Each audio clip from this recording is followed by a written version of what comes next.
Pues hermanos, ahora sí, vamos a retomar nuestro tema de estudio. Hemos venido estudiando el libro del Éxodo, amén. Libro del Éxodo, y ahora, el día de hoy, vamos a iniciar el capítulo 25, amén, capítulo 25. Y vamos a dar un poquito de contexto con respecto a qué ocurrió en el capítulo 24. En el capítulo 24 de Éxodo vemos pues cómo el Señor, la gloria de Dios, se manifestó en el monte Sinaí, y cómo Dios invitó a Moisés y a otros 70 varones, 70 príncipes del pueblo de Israel, para que de alguna manera ellos fueran testigos de la manifestación de su gloria y de su majestad. Dice la Escritura que ocurrieron tres cosas. Uno, que les fue entregado el libro de la ley, la palabra de Dios. El otro aspecto que resalta ahí es que finalmente Dios los invita para tener comunión con ellos, y asombroso lo que declara la Escritura, Dios comió y bebió con ellos en plena comunión. Y finalmente la Escritura nos dice que se quedó solo Moisés con Dios, y de alguna manera Moisés fue testigo de la gloria, de la expresión completa de los dones y de los atributos de Dios. Y bueno, reflexionábamos sobre todos estos pasajes, su impacto en el Nuevo Testamento, ¿de acuerdo? Pero ahora vamos a ir a Éxodo 25, y vamos a darle lectura los versos del 1 al 9. La palabra del Señor dice: Jehová habló a Moisés diciendo: di a los hijos de Israel que tomen para mí ofrenda de todo varón que la diere de su voluntad. De corazón tomaréis mi ofrenda. Esta es la ofrenda que tomaréis de ellos: oro, plata, cobre, azul, púrpura, carmesí, lino fino, pelo de cabras, pieles de carneros teñidas de rojo, pieles de tejones, madera de acacia, aceite para el alumbrado, especias para el aceite de la unción y para el incienso aromático, piedras de ónice y piedras de engaste para el efod y para el pectoral. Y harán un santuario para mí, y habitaré en medio de ellos, conforme a todo lo que yo te muestre. El diseño del tabernáculo y el diseño de todos sus utensilios, así lo haréis. Pues hermanos, aquí nosotros vemos cómo finalmente en ese momento en el que Moisés se queda solo en la cima del monte, en el monte Sinaí, se queda solo con Dios. Vemos de los capítulos 25 al 31, vemos la razón por la cual Moisés se quedó solo en la presencia del Señor. Nosotros pudiéramos decir: ¿para qué fue llevado Moisés al monte Sinaí? ¿Qué es lo que Dios quería hacer, o qué es lo que Dios quería mostrarle a Moisés?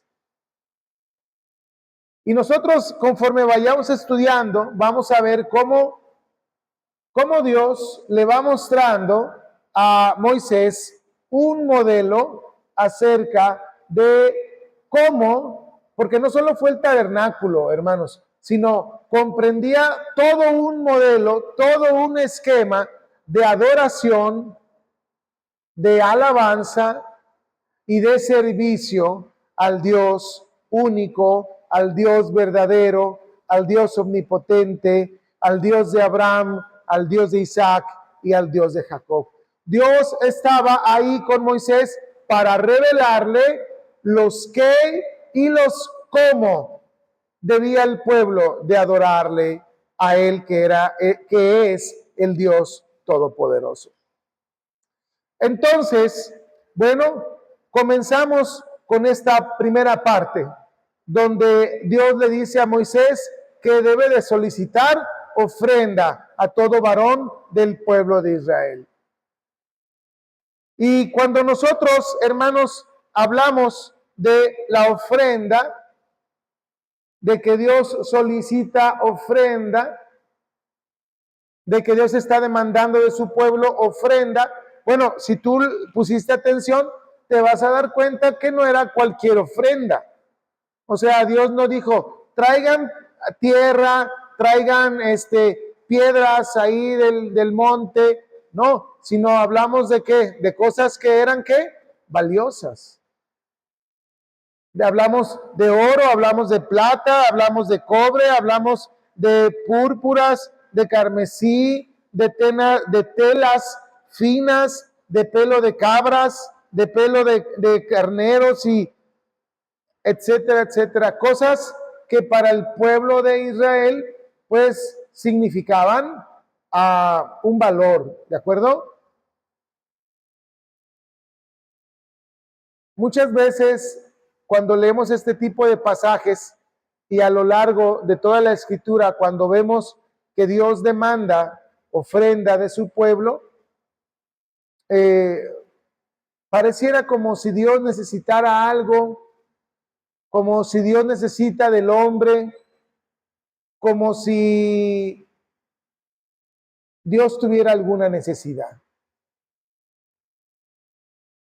Pero precisamente, hermano, hermana, tú y yo aquí vamos a ver 3 principios que son fundamentales para entender la razón y el porqué de las ofrendas. ¿De acuerdo?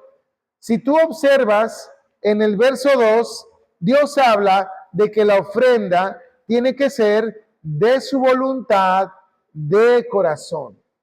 ¿De acuerdo? Y en esta frase nosotros podemos ver 3 principios que son fundamentales para entender. El primero de ellos tiene que ver con que Dios no necesita de tu ofrenda. Entonces tú puedes decir, hermano, pero ahí dice que Dios pide ofrenda. Sí, Dios pide la ofrenda, pero la pide no porque la necesite. A lo largo del mensaje tú vas a ver por qué Dios demanda la ofrenda y por qué Dios permite que tú y yo llevemos ofrenda delante de su presencia. Entonces, el primer principio es que Dios no necesita de nuestras ofrendas. ¿Por qué? Porque Dios es todopoderoso, porque Dios es autosuficiente, total y absolutamente. No necesita de nada ni de nadie. Ese es el primer principio sobre el cual vamos a reflexionar. El segundo principio que vamos a reflexionar tiene que ver con cómo cómo cuando Dios nos permite participar en las ofrendas, vemos cómo Dios de alguna manera quiere establecer un proceso de crecimiento y de madurez en nuestras vidas. Cuando Dios demanda de nosotros ofrenda, no es porque Él necesite algo, sino porque el que necesita eres tú, el que necesita soy yo, y cuando tú y yo llevamos una ofrenda delante de Dios, implica un trabajo previo. Y en ese trabajo previo, Dios edifica y Dios provoca madurez en el creyente. El tercer principio tiene que ver con que Dios demanda de nosotros que nuestra ofrenda sea una ofrenda que la llevemos con un corazón dispuesto, de voluntad, no a fuerza, no forzados, no por compromiso, no para que te vean, sino de voluntad, de corazón. Amén. Entonces, eso es lo que hoy vamos a estudiar, ¿de acuerdo? Vamos a ir entonces a descubrir cómo es que Dios, teniéndolo todo, demanda de nosotros una ofrenda. Dios no necesita de tu ofrenda porque Él es suficiente en todo, por todo y para todo. Amén. Vamos a ir al libro de Apocalipsis, capítulo 10, versos del 5 al 6. Apocalipsis, capítulo 10, versos del 5 al 6.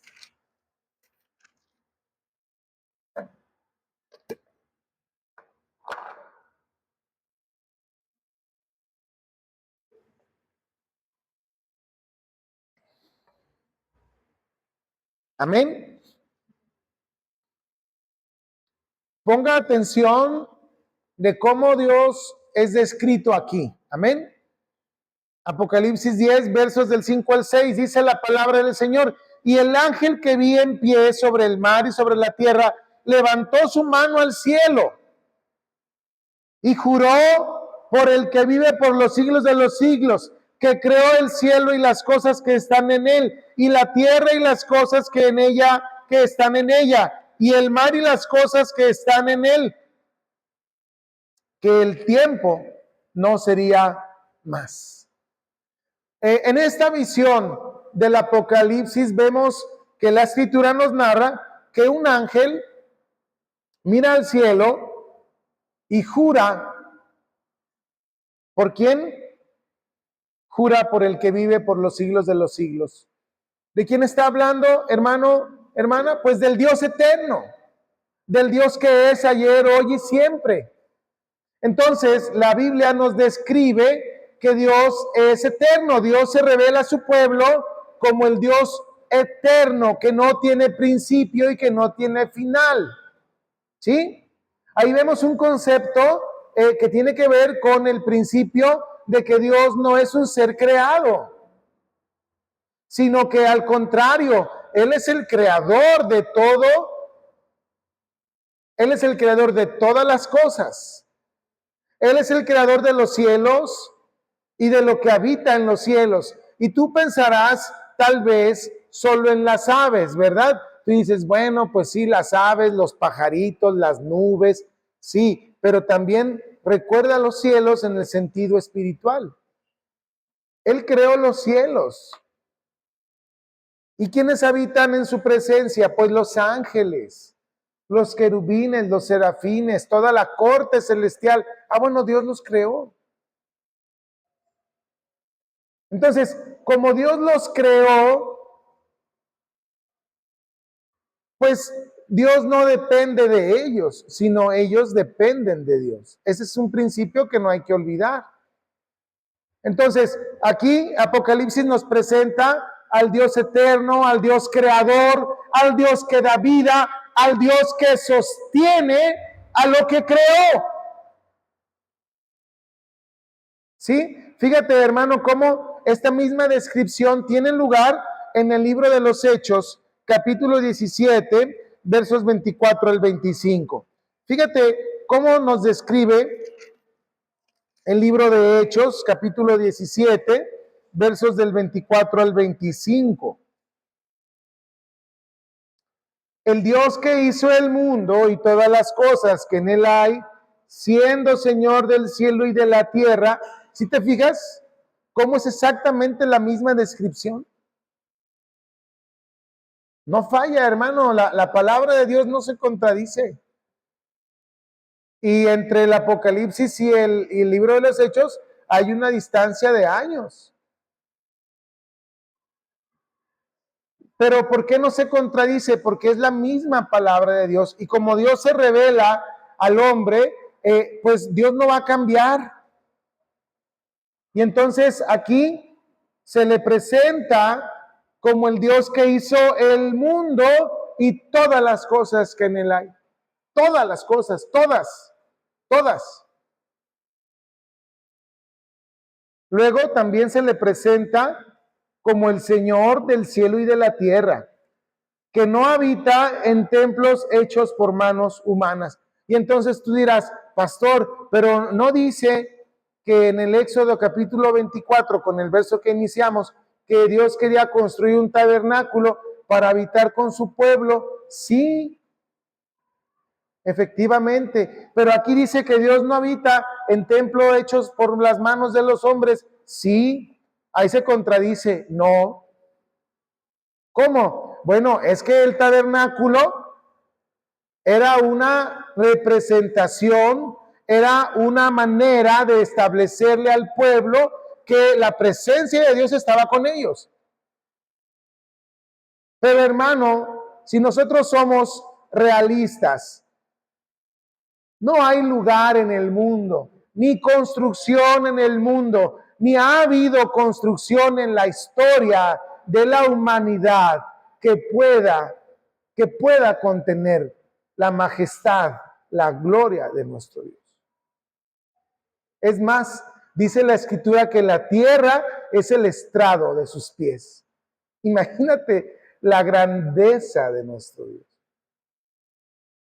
Cuando finalmente se construyó el templo de Jerusalén por el rey Salomón, efectivamente se manifestó la presencia de Dios, la Shekinah que se le conoce, esa nube que de alguna manera testificaba de la presencia de Dios. Pero hermano, realmente Dios es inconmensurable.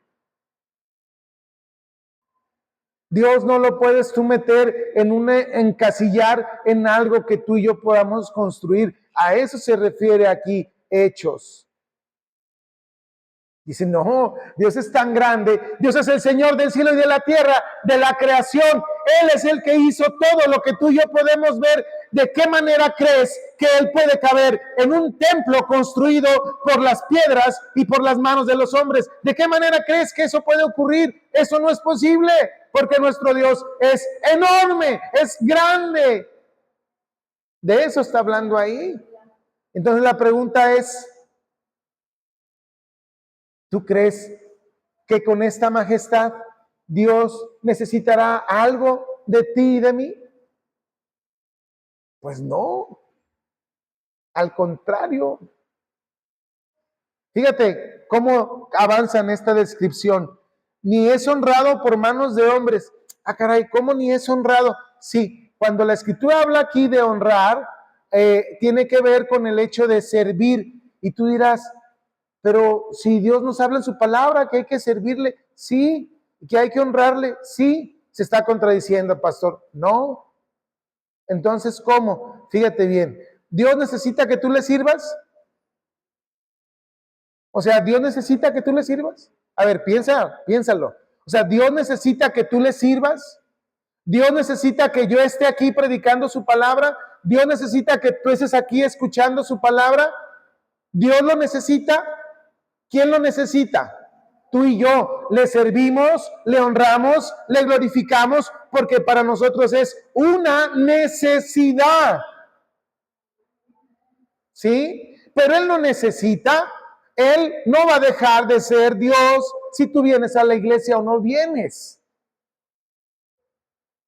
A veces en nuestra mente pequeña pensamos, ¿verdad? Como Dios no me dio lo que yo quería, pues entonces ahora pues voy a castigar a Dios, no voy a ir a su iglesia. El que se castiga eres tú. Pues como el hermano es muy sangrón y no me saluda, pues Dios no hace nada porque el hermano no sea sangrón. Entonces ya no voy a ir a la iglesia, voy a castigar a Dios, pero el que te castiga eres tú. Dios no necesita de ti, hermano. Dios es Dios contigo y sin mí. Dios es Dios aunque le cantes o no le cantes. O sea, Dios no te necesita, Dios no me necesita. ¿Sí? No nos confundamos. Por eso aquí la Escritura dice, ni es honrado por manos de hombres, queriendo decir, Dios no necesita nuestra honra. Como si el día, imagínate, como que si el día que tú y yo ya no queramos servirle, honrarle, glorificarle, Él fuera a perder algo. Pues no, hermano. Los que perdemos somos nosotros. Y los que ganamos cuando le honramos, cuando le glorificamos, cuando le servimos, somos nosotros. Continúa, fíjate, y luego dice, como si necesitase de algo. Dios no necesita. Dios no necesita. Mira, preparando este tema, llegué a la conclusión. Dios, ¿tú crees que Dios, para empezar, tú crees que en el desierto Dios no podía él construir un palacio, una cosa impresionante que flotara y que fuera junto con el pueblo? Imagínate tú un castillo, un palacio flotante enorme que caminara por obra sobrenatural, que flotara sobre el desierto. ¿Tú crees que eso no lo podía hacer Dios? Claro que lo podía hacer, pero no lo hizo. Y ahorita vamos a ver por qué. Pues Él es quien da a todos vida y aliento y todas las cosas. Al contrario, los que dependemos de Dios somos nosotros. Los que necesitamos de Dios somos nosotros. Los que, como decimos aquí en Guadalajara, aquí en Jalisco, en otras partes de México no lo dicen así, los que ocupamos de Dios somos nosotros. Nadie más, ¿eh? Entonces, mi hermano, si tú crees que por el hecho de venir a la iglesia le estás dando algo a Dios, no, mi hermano, te equivocas. Por eso la escritura dice en el Evangelio de Mateo capítulo 7, verso 21, muchos me dirán en aquel día, Señor, Señor, en tu nombre hicimos esto y aquello, como que si Dios necesitara de eso. Y en eso fundamentas tu fe, en lo que tú haces. Fíjate, hermano, estamos aquí tocando un tema muy importante. ¿Fundamentas tu fe en lo que tú haces para Dios? Si tú fundamentas tu fe en lo que tú haces para Dios, estás equivocado. Estás viviendo una fe mentirosa, una fe falsa. Porque la fe no se trata de lo que tú haces para Dios. Porque la escritura dice que aún nuestras mejores obras, dice el profeta Isaías, que son como trapo de inmundicia. En otras palabras, lo que nos está diciendo, tus mejores obras, Dios no las acepta. Aunque sea lo mejor que tú puedes dar. Hay un canto que dice, tomado de un pasaje bíblico, que dice, te daré lo mejor del trigo y así, ¿no? Y entonces uno la canta y no, realmente no. Ese pasaje Dios nos lo da a nosotros. Dios está diciendo, yo te daré lo mejor de la tierra, lo mejor del trigo, te lo doy a ti. Pero tú y yo, hermano, tú y yo, lo mejor que podemos hacer, ¿sabes qué es? Es caer de rodillas ante su majestad y declarar nuestra necesidad que tenemos de Él. Por eso, mi hermano, cuando venimos a la iglesia, créemelo, no le hacemos el favor a nadie, ni a mí. Ay, pues hoy vamos a ir a la iglesia para que el pastor no esté solo. De veras, brother, no me haces el favor. Vamos a ir a ayudarle al pastor. Bueno, a lo mejor en eso sí me puedes ayudar, ¿verdad? Pero a mí, a Dios no. O sea, mira, yo sé que Dios tiene el poder para... La escritura dice que los ángeles nos ven a nosotros como privilegiados. Fíjate, porque Dios pudo haber mandado huestes celestiales. Imagínate, hermano, que Dios hubiera mandado huestes celestiales a tocar a las puertas y declarar el evangelio. Eso Dios lo pudo haber hecho, ¿no? Pero no lo hizo. Entonces, vemos aquí el principio, hermanos, de que Dios puede hacerlo todo, todo. No necesita de tu ayuda, ni de mí, ni de ti, ni de nadie. Dios puede predicar su palabra conmigo, sin mí o a pesar de mí. O sea, eso Dios no está limitado por eso. Amén. Entonces, este primer principio, Dios demanda ofrenda, sí, pero eso no quiere decir que Él necesite de tu ofrenda. ¿Vale? Ahora, vamos al segundo principio de nuestro mensaje. Entonces, ¿por qué Dios solicita ofrenda? ¿Por qué? Ya vimos que Dios no necesita. Dios es dueño de todo el oro, de todo el oro, de toda la plata, de la tierra y su plenitud y los que en ella habitan. O sea, si tienes tú una necesidad, ve a hablar con el dueño del cielo y de la tierra. Señor, tengo esta necesidad, tú eres el dueño. ¿Quién es el único que te puede ayudar? Pues Dios. Nada más, ¿por qué? Porque Él es el dueño. ¿Sí? Entonces, Dios nos hace partícipes de su obra para nuestra bendición, para nuestra edificación, para nuestra madurez espiritual. Fíjate bien, hermano, ¿eh? ¿Por qué Dios te pide ofrenda? Porque la ofrenda, de alguna manera, representa un trabajo previo que tú y yo, como seres humanos, tenemos que realizar. Y en ese trabajo previo, ¿qué crees? Dios te va a bendecir. En ese trabajo previo, ¿qué crees? Dios te va a edificar. En ese trabajo previo, ¿qué crees? Dios te va a hacer madurar. Dios te va a enseñar. Mira, cuando Dios mandó que el pueblo de Israel llevara ofrenda, imagínate, iban caminando en el desierto. O sea, ¿qué está pasando ahí? Cuando Dios les dice, oigan, traigan ofrenda, porque vamos a construir un tabernáculo. ¿Está hablando de qué? De una obra. Y las obras que Dios le manda al hombre para hacer, no es que Dios no las pueda hacer. Dios puede, o sea, ¿sí me explico? O sea, Dios podía haber hecho un tabernáculo 1000 veces más majestuoso y maravilloso que el que construyó el pueblo de Israel con sus manos. Pero ¿por qué Dios permitió que el pueblo lo hiciera? Porque Dios a través de esa obra iba a enseñar al pueblo. Fíjate, hermano. Entonces, cuando Dios demanda de ti y de mi ofrenda, no es porque lo necesite, sino porque a través de ese trabajo que tú vas a hacer para llevar esa ofrenda delante de Dios, Dios va a enseñarte, Dios va a bendecirte, Dios va a edificarte, Dios va a provocar que tú tengas madurez espiritual. Fíjate.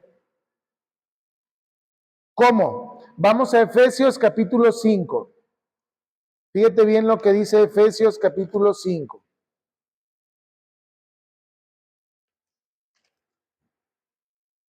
Efesios capítulo 5, verso 11.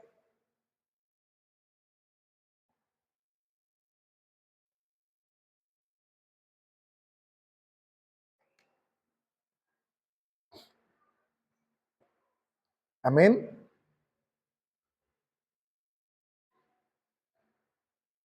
Dice la palabra del Señor, y no participéis en las obras infructuosas de las tinieblas, sino más bien reprendedlas. Fíjate, hermano. Dice, no participéis de las obras de las tinieblas, porque son ¿qué? ¿Qué son? ¿Cómo son las obras de las tinieblas, hermanos? Infructuosas. ¿Qué significa infructuosas? Que no tienen fruto. En otras palabras, que no sirven, que no te llevan a ningún lugar bueno, que no van a tener ningún buen resultado. No van a traer fruto de bendición. Lo único que van a traer es destrucción y muerte. El apóstol Pablo dice, no te ocupes de estas cosas, no participes de estas cosas, no inviertas tiempo en estas cosas porque es infructuoso. No va a tener fruto espiritual en tu vida. Eso es lo que está diciendo el apóstol Pablo.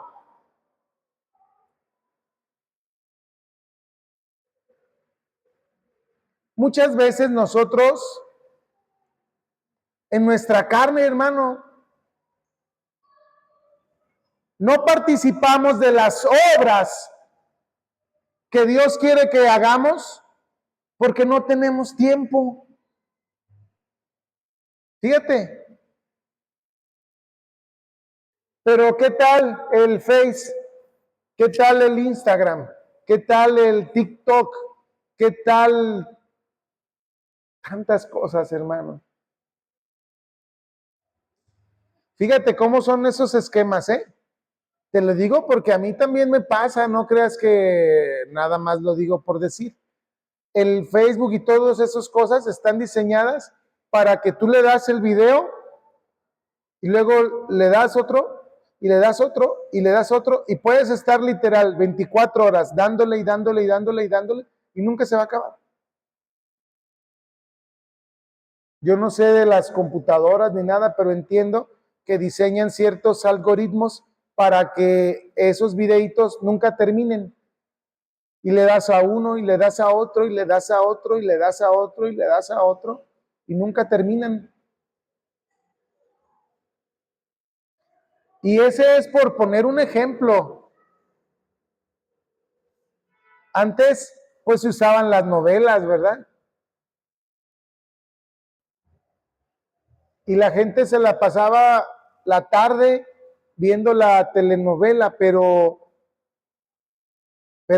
¿qué ganas o qué ganaban las personas o qué ganan hoy las personas o qué ganamos hoy cuando nosotros nuestro tiempo lo enfocamos en cosas infructuosas?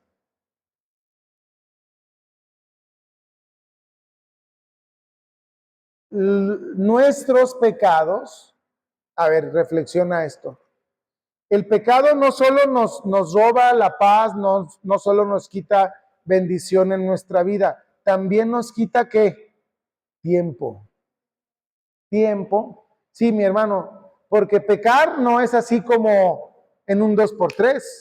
O sea, sí, sí, pues, pero también hay situaciones o hay condiciones de pecado que te quitan, que le tienes que invertir tiempo, ¿verdad? Tiempo que es sagrado.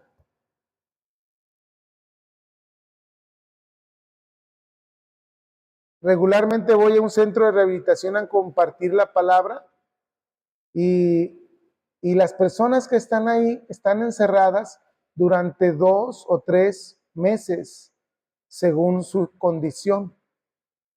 Y son 2 o 3 meses que su vida se paró, que su vida se detuvo. No trabajan, no generan ingresos, al contrario, demandan ingresos, demandan recursos. Entonces, las obras de las tinieblas, las obras de la carne, el pecado en nuestra vida, aparte de todo lo negativo que provoca, súmale una más, te quita tiempo, tiempo de tu vida, tiempo que le puedes dedicar a la obra a la obra que Dios ha determinado para nuestras vidas. No hablo de que vayas y renuncies mañana a tu trabajo y aquí te quedes las 24 horas del día en el templo. No hablo de eso. Hablo de cómo nosotros, pudiendo hacer tiempo para atender la obra que Dios nos ha pedido que atendamos, no lo hacemos. Te lo digo incluyéndome yo.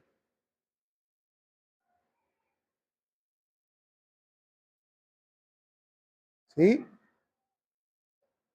Reflexionemos, hermanos.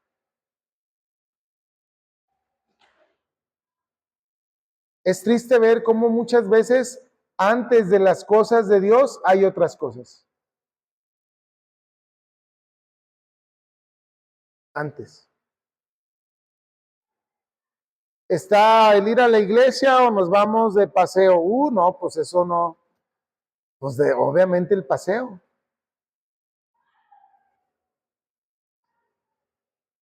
Y así, ¿vamos a leer la Biblia o mejor nos vamos a pasear? Pues nos vamos a pasear. Eso a pregunta ni se pregunta. ¿verdad? Entonces, aquí el apóstol Pablo dice, oye, pon atención, las obras de las tinieblas son infructuosas. Y luego fíjate cómo continúa verso 15 y 16. Mirad pues con diligencia cómo andéis, es decir, a ver, observa tu vida, o sea, sé crítico con tu vida.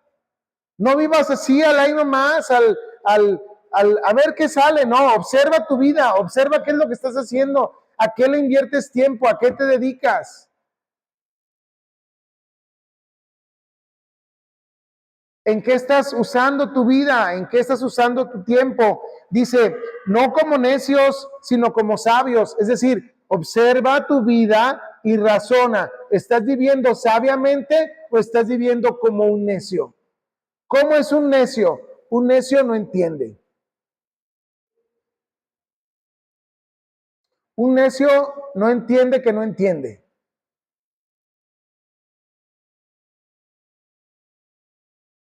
La escritura dice que no vivamos como necios, sino que vivamos como sabios.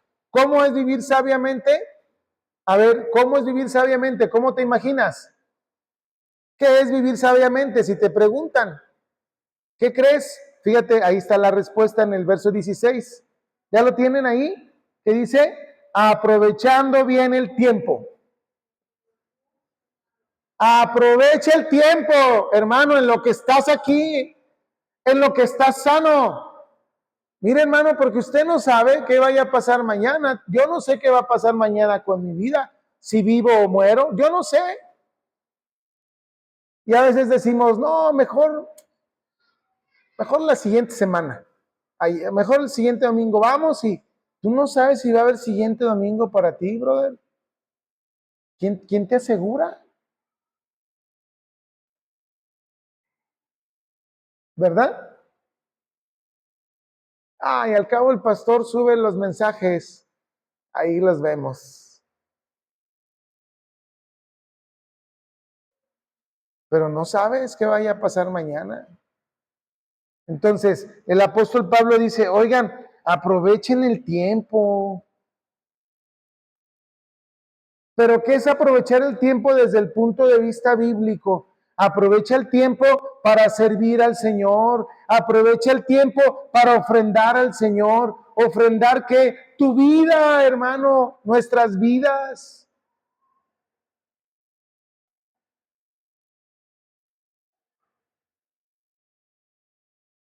¿Verdad? O sea, el apóstol Pablo nos invita a reflexionar cómo es nuestra vida. Y yo te pregunto, hermano, ¿de qué otra manera podemos usar mejor nuestro tiempo si no es sirviéndole al Señor? A ver, ¿habrá otra manera en la que puedas aprovechar mejor tu tiempo que no sea servir al Señor? Mira, cuando decimos servir al Señor, a lo mejor la gente pensará que hablamos de estar aquí en la iglesia.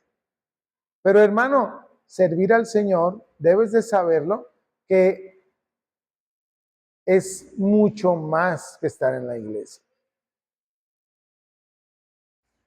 ¿Tiene que ver con la iglesia? Claro que tiene que ver con la iglesia, sin duda. Pero, pero es mucho más. Pero ojalá pensáramos en decir, bueno, fíjate, bueno, después de trabajar, y es que es entendible también esta parte, hermanos, porque trabajamos de lunes a viernes, hay quienes trabajamos 12 horas. Dices, pues está complicado, ¿no? Bueno. Luego dices, el sábado, pues a veces hay quien trabaja mediodía al sábado. Dices, oye, pues el sabadito en la tarde, pues con la familia, porque también es importante. Dices, bueno, va, está bien. Te la compro. Si esa me la vendes, te la compro. Pero el domingo, brother,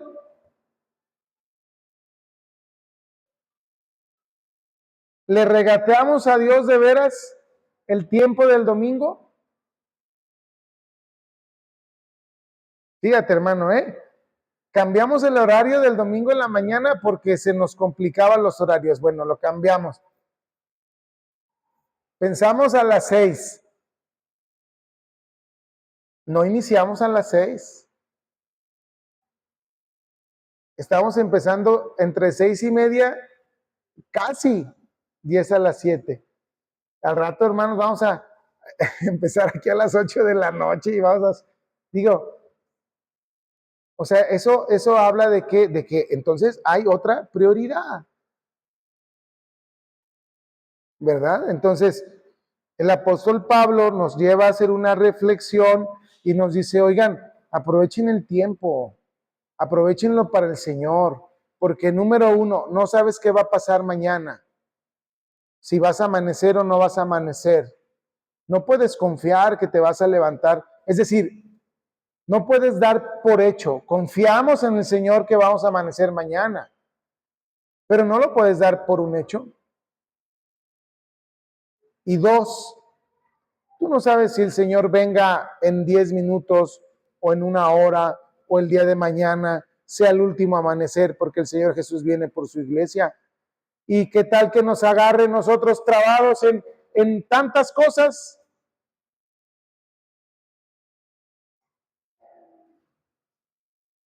¿Verdad?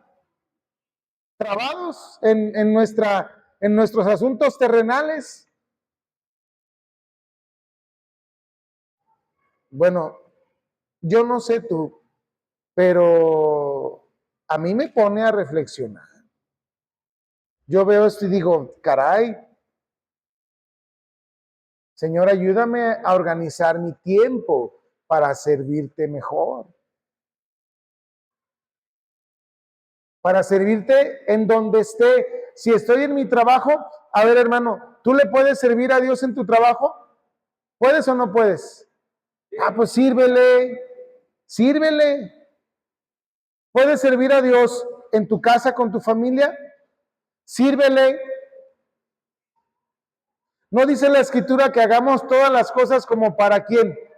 Como para el Señor. Ah, bueno, hermano, cuando tú le sirves de mala gana el plato a tu marido, porque ya te tiene hasta acá, o cuando te está hablando tu patrón y le contestas tú de mala gana porque ya te tiene hasta acá, o no le hablas a tu compañero, a tu compañera de trabajo porque ya te tiene hasta acá, estamos perdiendo oportunidades. Hermano, de esto habla. No habla que renuncies y que te dediques como los monjes 24 horas del día a la contemplación y una vida de contemplación y de oración. No habla de eso. El apóstol Pablo no vivía así. Nos habla, ¿de qué nos habla? De aprovechar el tiempo sirviéndole al Señor en donde estemos. ¿Verdad? En donde estemos. En lo que hagamos. ¿Estás trabajando? Hermano, tenemos un gran compromiso. Los que trabajamos en lugares donde no hay muchos cristianos, tenemos un compromiso delante de Dios que a través de nosotros podamos testificarles de Cristo. Y mira, a veces el testificarles de Cristo no solamente es una cuestión de hablar y de decirle, oye, mira, yo creo en Cristo, yo te comparto esto, sino con tu vida, hermano, con nuestras vidas. O sea, van de la mano las dos cosas. Sí hay que hablarles de la palabra, claro, pero hay que respaldarlo con nuestra vida, porque pues yo les puedo hablar a lo mejor a mis compañeros de Cristo, pero me ven que soy bien flojo. No, el maestro Alejandro dice que es cristiano, pero mira, ahí está, duerme y duerme en su trabajo, ahí está dormido, su oficina. Le piden algo y está roncando el maestro. Dices, no, mi brother, debemos nosotros de poner el ejemplo. ¿Eres estudiante? ¿Estás estudiando?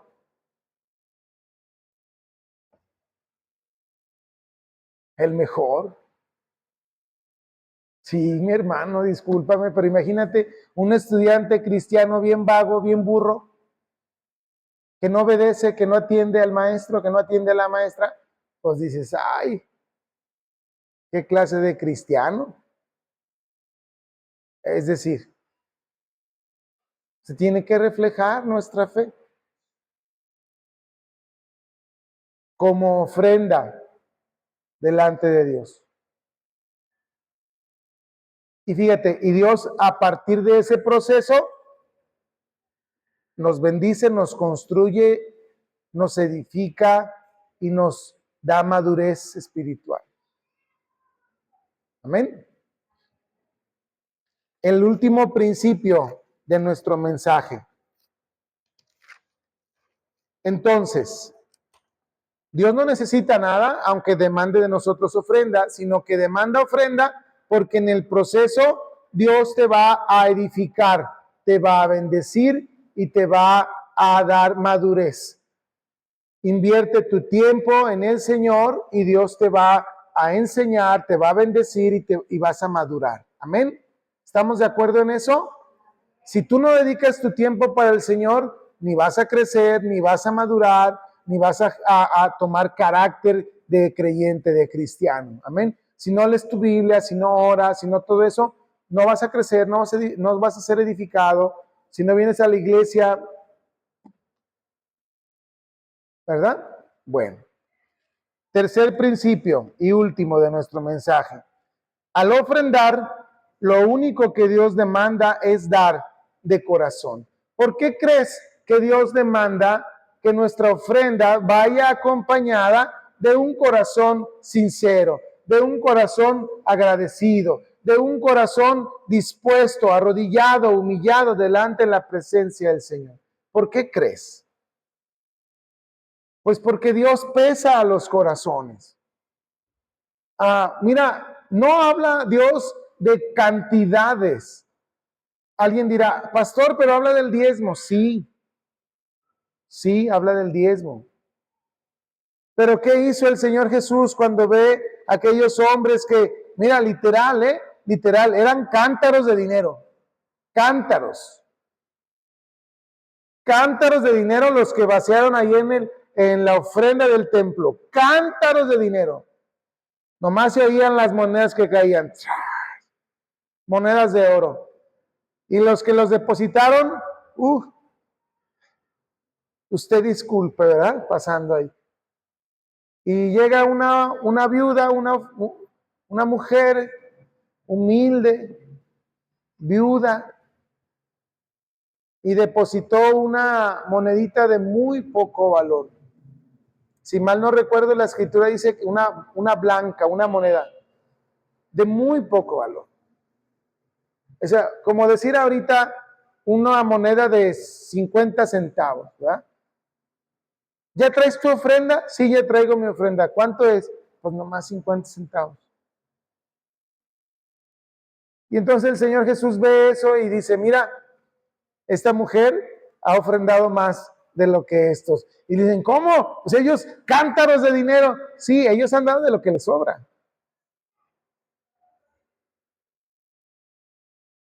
Hay quien da de lo poco que tiene, lo da todo. La viuda de Sarepta de Sidón tenía un poquito de harina y un poquito de aceite y lo dio todo. Porque ese lo dio todo, habla de qué? Del corazón. Conocemos el pasaje de Génesis, donde nos habla de la ofrenda de Caín y Abel. ¿Por qué crees que recibió la ofrenda de Abel y rechazó la ofrenda de Caín? ¿Por qué? Pues por esta razón, porque Dios pesa los corazones, porque Dios no ve la apariencia. Mira, si Dios viera las apariencias, no, pues imagínate las ofrendas de allá de los lugares donde viven los capos del narco, no, pues montón no, a Dios no le interesa eso.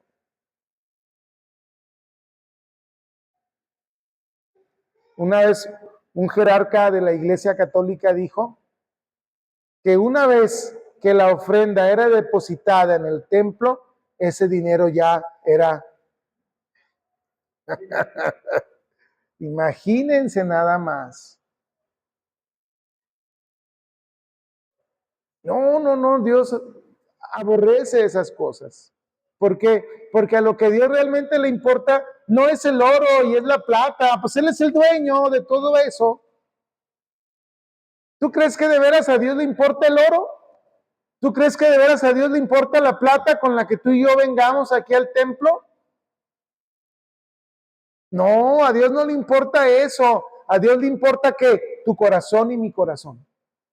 A eso a Dios le importa. En lo mucho y en lo poco, a lo que Dios le importa es tu corazón y mi corazón. Por eso el apóstol Pablo dice en la segunda carta a los Corintios, lo decimos aquí cada vez que ofrendamos, cada uno de, como qué, como propuso en su corazón. O sea, tú vas a ofrendar de acuerdo a lo que propusiste en tu corazón. Luego dice, no con tristeza. O sea, tú no puedes venir a decir, híjoles, mis 500 pesitos, mira, para no verme mal, ¿cómo voy a pedir cambio? Para no verme mal, pues chin Marina, ahí están mis 500 pesitos. No.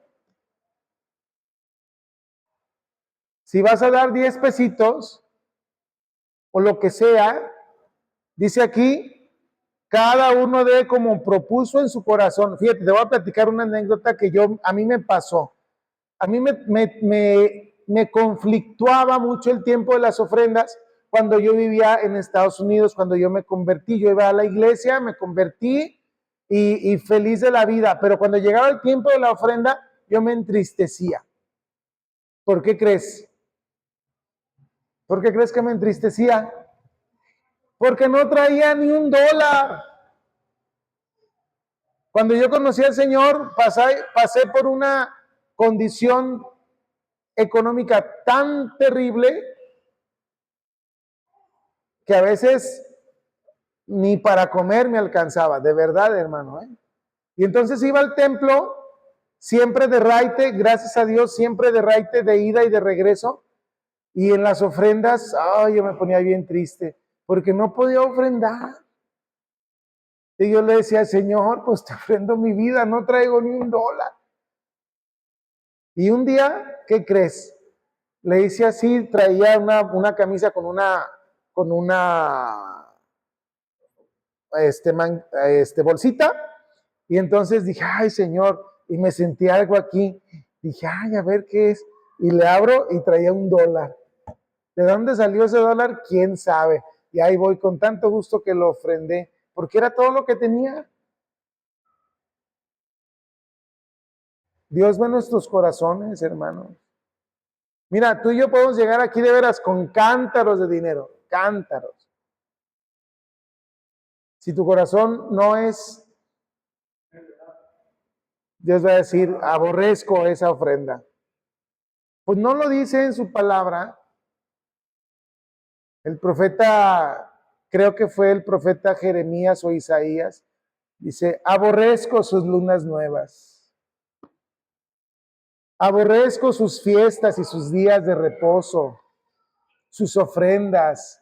Está cansada mi alma, dice la escritura. ¿Por qué? Porque sí, iban a ofrendar, iban al templo, guardaban las fiestas, pero su vida era un desastre. Y hermanos, hay que reconocerlo delante de Dios. A veces también nuestra vida es un desastre a los ojos del Señor.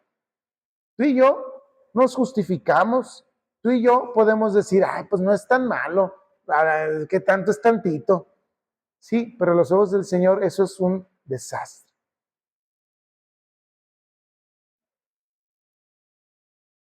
¿Por qué crees que la ofrenda de Caín fue rechazada?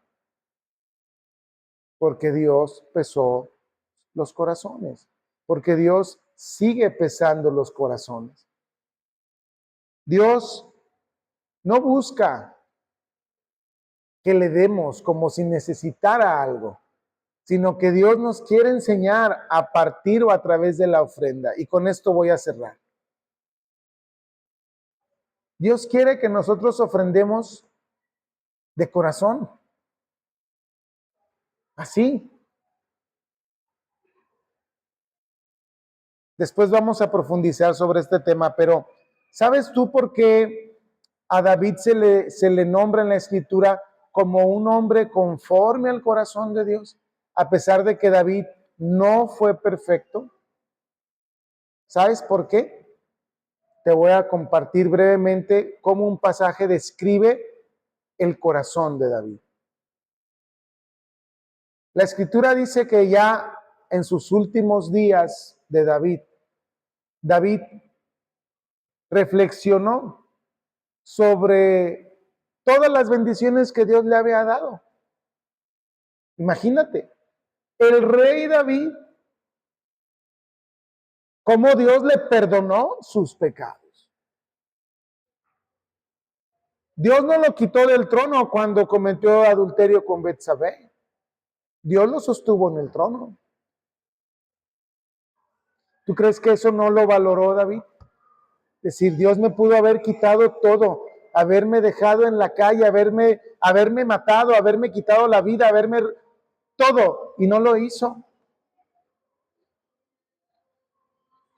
Continúa David con su vida y entonces reflexiona y dice, sin duda que soy un hombre sumamente bendecido, sumamente favorecido por Dios, aunque no lo merezco, aunque no lo merezco. Y entonces dice, y yo aquí con todo eso estoy viviendo en un palacio y la casa de mi Señor, es decir, el tabernáculo, y mi Señor habita en una tienda. El arca de la alianza está en una tienda. Dice, no, no es posible esto. Propuso en su corazón entonces construir el templo. Te invito a que lo leas en tu casa, en el libro de Crónicas, para que tú veas. Dios no le mandó construir el templo, ¿eh? O sea, Dios no le dijo, David, ve nada más, tú ahí en el palacio y aquí el templo, el arca de la alianza, ve nomás ahí. Constrúyeme un templo.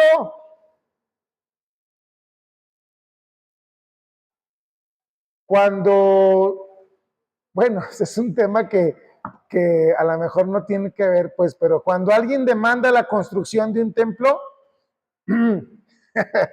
pues no es muy confiable la petición, ¿verdad? Dios no demandó la construcción del templo. Fue David el que en su corazón dijo, esto no puede ser así.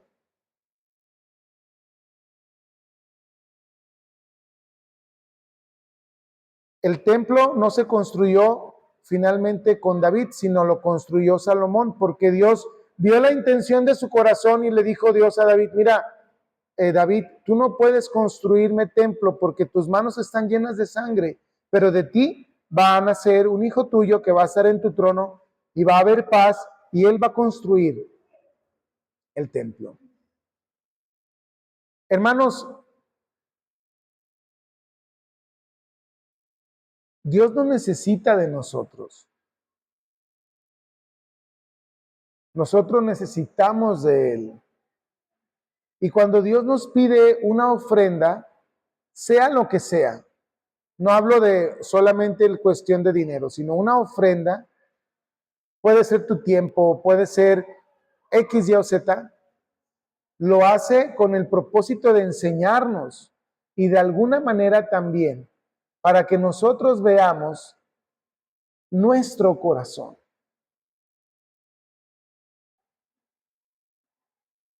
¿Qué hay en nuestro corazón? ¿De veras hay el deseo, el interés de agradar a Dios?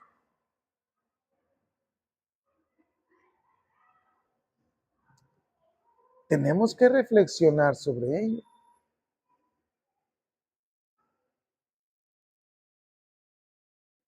como David.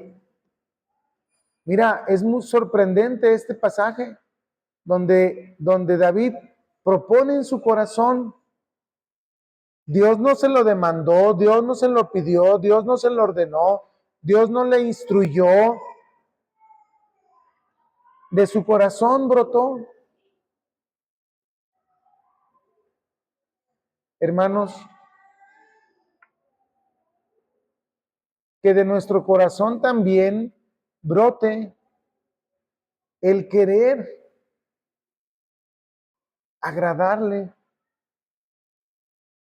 el querer servirle, el querer dar, no porque lo necesite. Mira, hermano, yo pude haberme quedado en Estados Unidos, vivir el sueño americano, así, y no lo hice.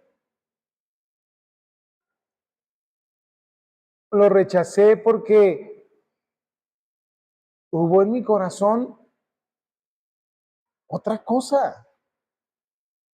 Y hay quien me dice, y desperdiciaste una oportunidad tremenda en tu vida. Digo, pues sí, a lo mejor sí la desperdicié a tus ojos.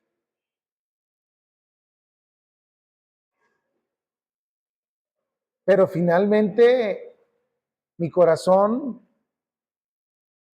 en mi corazón tomé la decisión que desde lo que yo viví en ese momento era lo mejor, no para mí, sino para agradar al Señor. Fíjate, lo mejor para mí que era, pues me ofrecían quedarme en Estados Unidos con un estatus legal, con trabajo, con empleo, con un hogar, con una casa, con una familia. Es más, hasta esposa ya me iban a dar ahí, todo ya tenía.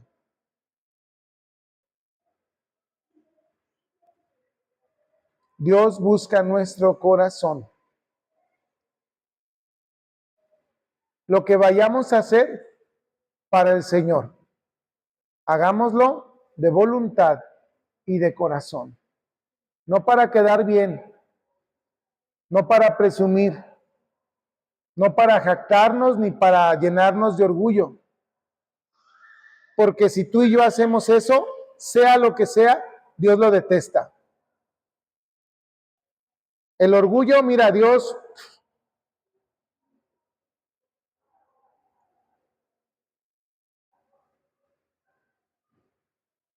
yo fíjate, hermano, hermanas, hermanos y hermanas, el estar aquí para mí, yo digo, Señor, no merezco estar aquí predicando tu palabra. ¿Y tú crees que Dios no lo sabe? Pues Dios sabe que no lo merezco, que no soy digno, que no soy la mejor persona para estar aquí. Y sin embargo, aquí estamos.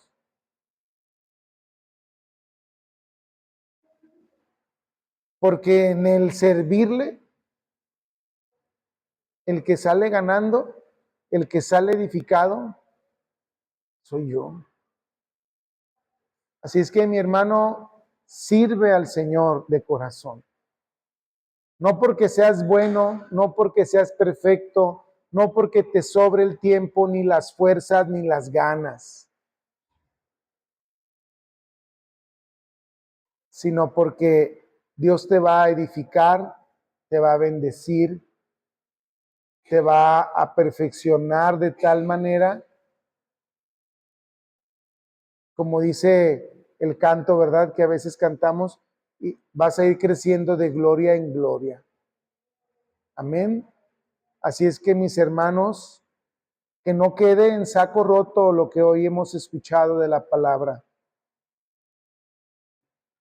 Piensa delante de Dios, Señor, ¿cómo quieres que te honre? ¿Cómo quieres que te glorifique?